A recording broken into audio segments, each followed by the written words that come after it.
Colossians 2:15 reads, "And having disarmed the powers and authorities, he made a public spectacle of them, triumphing over them by the cross."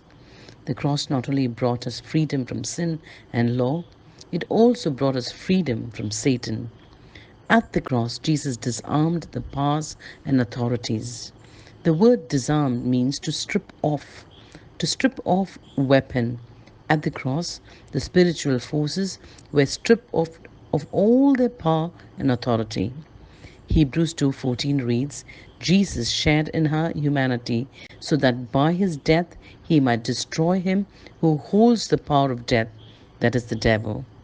Satan focused all of his power and the forces on getting Jesus to the cross, and yet it was at the cross that Jesus disarmed Satan and all his forces. None of the rulers of this age understood it, for if they had, they would not have crucified the Lord of glory. 1 Corinthians 2 verse 8. What an amazing irony. Jesus not only disarmed the spiritual forces, but he triumphed over them. Colossians 2:15 reads, he made a public spectacle to them, triumphing over them by the cross. To make a public spectacle means to expose publicly. This verse paints the picture of a Roman general leading a victory parade following a conquest. The conqueror would return home, leading the defeated captives behind him in chains. It was a public display of the conqueror's victory as well as a public humiliation of his enemies. This is what Jesus did to Satan and his spiritual forces at the cross. He made a public spectacle of them. Right before Jesus went to the cross, he said, "Now is the time for judgment on this world.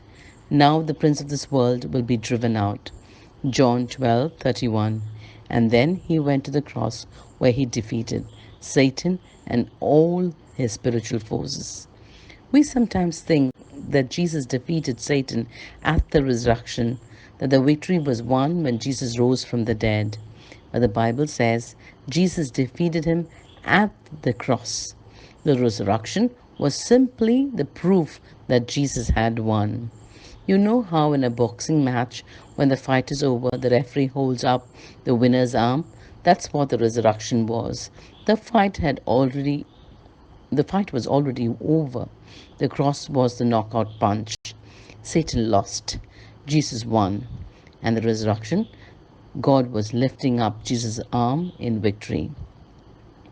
Dear believer, before you came to Christ, you had three major problems that kept you from God: your sin, God's law, and Satan's schemes. But through the power of the cross, you've been set free from all the three. If you haven't been set free from them, now is your time to make your commitment with your Lord.